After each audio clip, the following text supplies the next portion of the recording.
us another decent looking day to come. Slight drizzles came about just in the past 10 minutes, which was predicted.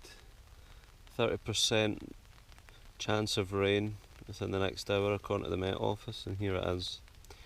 But still can't beat the views.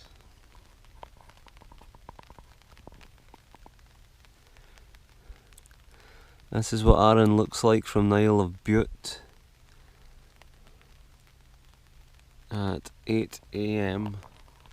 Slept pretty well last night, woke up a couple of times, but straight back off to another good sleep. It was nice and warm with the sleeping bag and the bed and things like that, and it just made me want to sleep and sleep. So just a little chill out, a little quick bite to eat. All I'm having is like a cereal bar and some of the nuts from last night.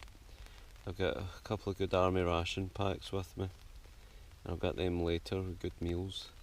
But we're heading on to the second part of the journey, which should take us kind of in the middle of the island, going up north,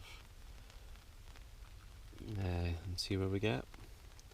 But right now, just letting my feet air, let the tent air, wait till the rain goes, and then the guys and I will be on our way.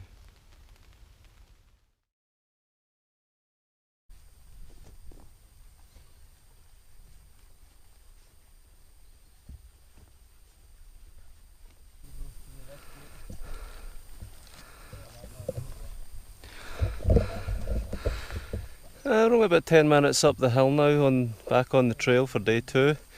So I was at the peak of the hills, looking through the middle of the island now, and the beach is up ahead. I dare say with the amount of time we've got today, doing a good bit of hiking, won't be a beach camp unless we vote it in, but it's literally not that far.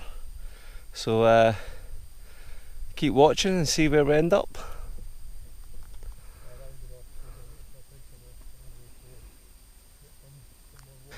Here's where we've came from.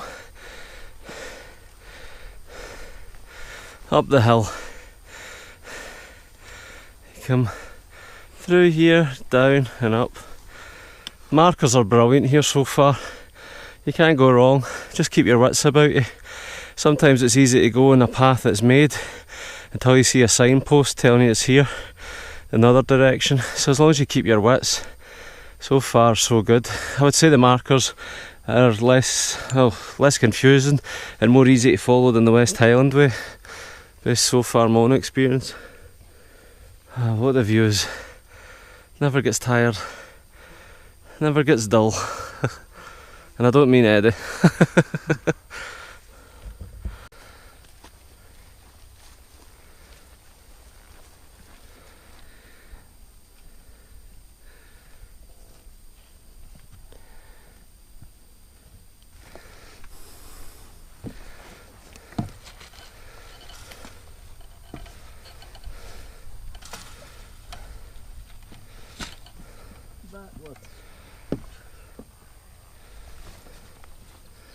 I think we're ready to leave Arran behind. We've basically done the circular part from Kilcatan. Now we should be going through the centre of the island.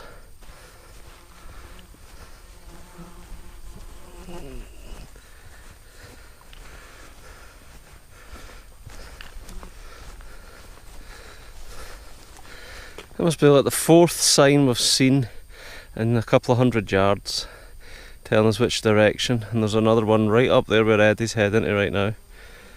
Signposts so far have been brilliant. Making our way down from up the top there, centre of the camera folks.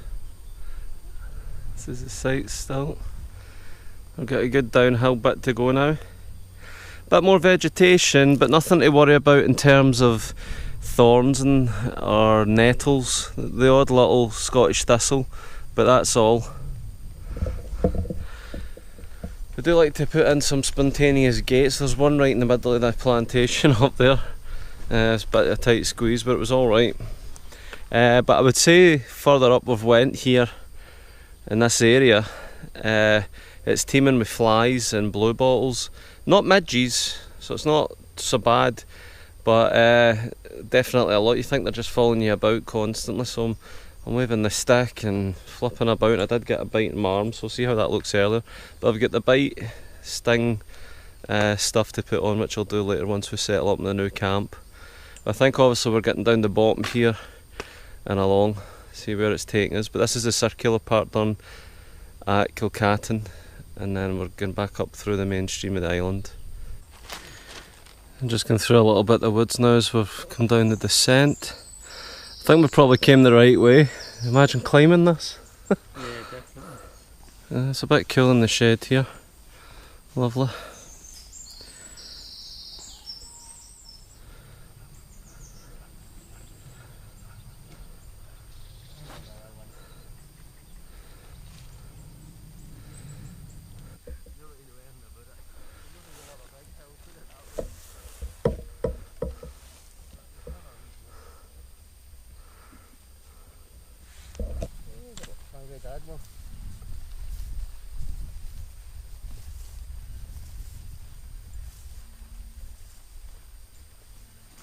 Just stalling for a wee 20-minute breather, folks, here at the beach.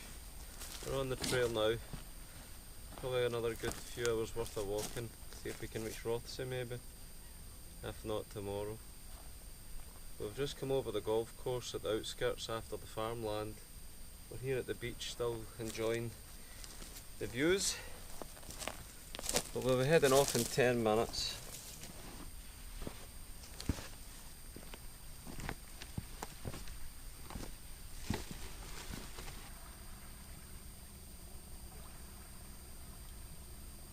So after the golf course, coming from Kilcatan in the first way through up to Rothsay, come along the beach, which probably took us off a little bit. We're just wondering where we go from here.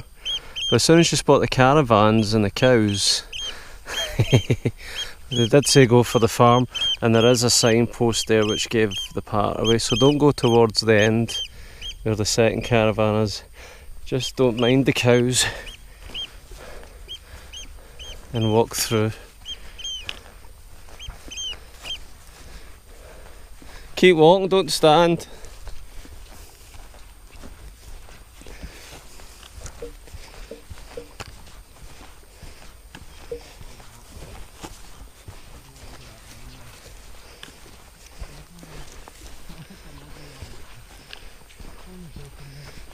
Easy does a big one.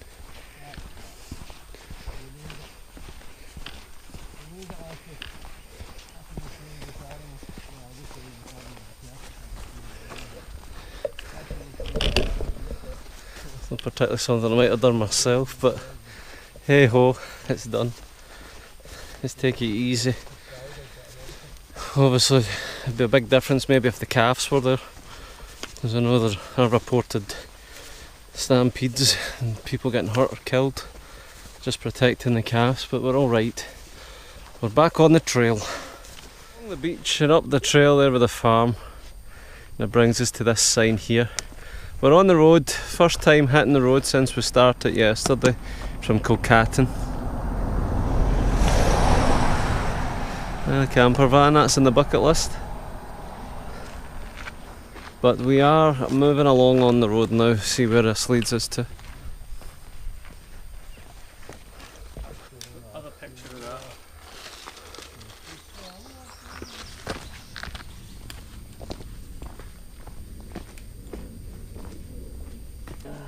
Come up the trail, we got to the T-junction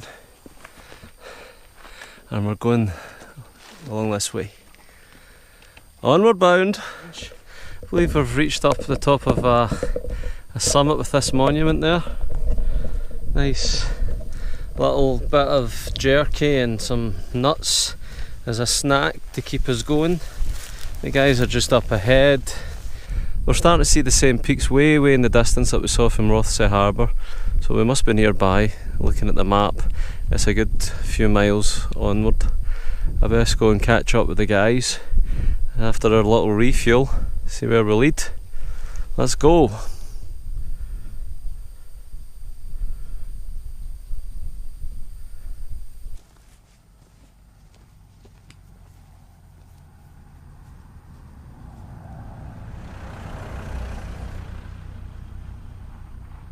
I'm here of Loch Fad. Pass through another little farm, house, cottage, and even the cows are having a little bathe. I think that's Highland cows maybe. Way over there on the left. I've come up the side of the houses after coming return back, and this is where it's led at the gate. Walking up, the signposts are still there, but this is probably where the poorest bit of the mapping, well not the mapping, sorry, the poorest bit of the path. We're literally going through wild field. Very poor path in here. But still, we're getting there. Field way down there, centre of the camera. The post is just there to the left, come over another fence. But we're going through the marsh here with the arrow diagonally pointing, which would take us up in front. Now between Eddie and Andrew there's a post away in the difference. They're thinking it's maybe there, but that's two fence posts at a gate. But I think it's that one to the left of the hut. But this is the poorest pathway, even though the posts are still here. So if you're ever doing the walk, folks, remember that shed, the hut, the fields, and just go diagonal. We're definitely a good couple of miles through the road, folks. We've came to a point here, Gart na Kelly, and here we are with the sign. Pointing us to go along here, which is no through road for farm traffic only, but we'll be alright heading for those hills.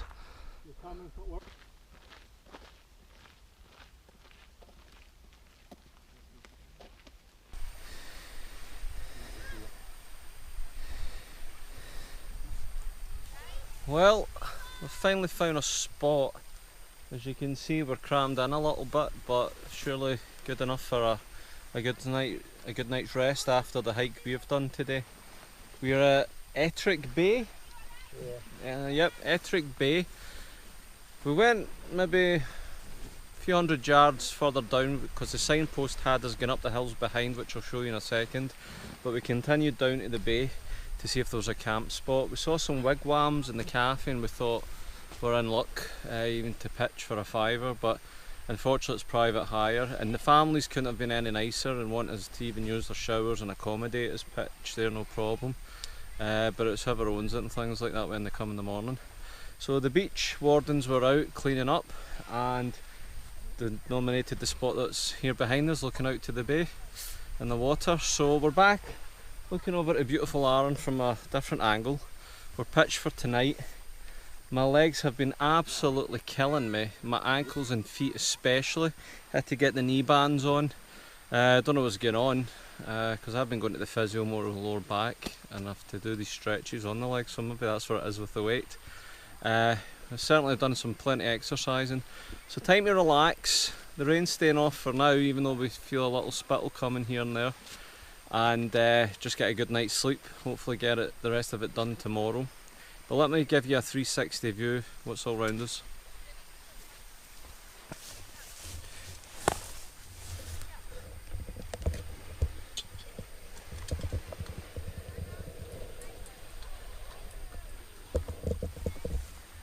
That's the wigwam area with the cafe at the front.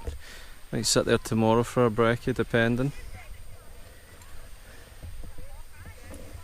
We should be getting up there past the farmlands and beyond over their hill.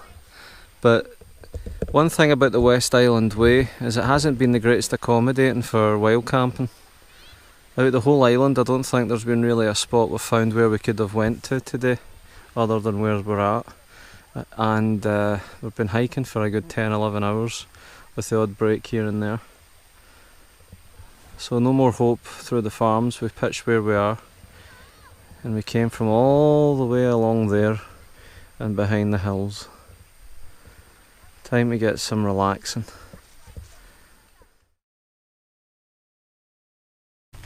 Good morning. Well, as you could probably hear, the rain's coming on. This is it getting lighter. I've been up for the best part of 2 hours nearly straight, and the rain hasn't stopped. The guys, we've all came to an executive decision to get back a bit earlier and head back to Rothsay and get the ferry. With the rain and the weather, might make the seas choppy as well, so we need to make sure we're back in time in case there's any ferry cancellations.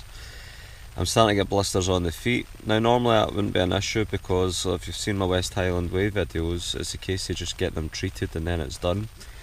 But it's kind of at the point where the blisters are appearing but they're not quite ready for popping, and it was agony yesterday for me. I think it's the boots. The Meandle boots are great in every single way, but I tried to put insoles in for extra cushioning and I find it's the only thing is there's no cushioning with them. They're quite flat and they're heavy boots. But they're playing up and my knees were getting a bit going as well. I'm an old man, I need to remember my age these days. So they came to vote. Everyone has went for yes after one suggested if we went home early. I don't like that sense of defeat. I don't like the sense of giving up or anything, but I'm off holiday. I'm off on holiday for 2 weeks. I don't want this to wreck the next 10 days worth of time I'm off until the next annual leave from work, so I want to enjoy my time. I have enjoyed it. I've got some great drone footage with good weather. My arms, as much as I've been looking after them, getting a bit of tan, the heat coming off them 2 days in a row, I just feel you need to get back and get myself sorted with the feet after sun and keep them fit for the next adventures, because I want to make most of my time off and not get bogged down with one thing that's make me suffer really. So when it was suggested about going back based on different circumstances and thoughts, I says let's go for it then, because the weather's not to improve the rest of the day or tomorrow, so what's the point in being miserable? And there's not long left to do. We've done most of the island and through the farmlands and everything anyway. If I had to speak about the West Island Way, it's beautiful scenery straight away from Kilcatton along the coast as you came to the lighthouse and onwards. That whole area in the Arran coast the first day and night was absolutely stunning, beautiful, great start to a trip. So much farmland you need to go through by the second phase, and that's probably why we struggled so much really, because the overgrown paths and vegetation took up a lot in the farmlands. Not a single sign for campers or anything. So as much as it's beautiful in many areas and it's good to do a new walk, I think the Isle of Bute needs to be a bit more accommodating for the campers while camping. There's absolutely nothing from what I've seen, nothing from the websites that I've found, and not even a farm as a poster for the side to pitch a tent for a fiver or something. West Highland Way, you're spoilt for choice, so that's a big major letdown for being over here. But the scenery's stunning. People have been really friendly, the ones that we've bumped into. You've got Rothsay Central Point to get back for refill of waters and things, which we did. I thought overall it's a good walk. It's not the longest, but if anyone's looking to start out and trying one, this would be definitely a good start. But you just need to be very careful where you're looking if you're doing the wild camping and carrying the gear. But I've certainly enjoyed it, and I was looking for the next adventure.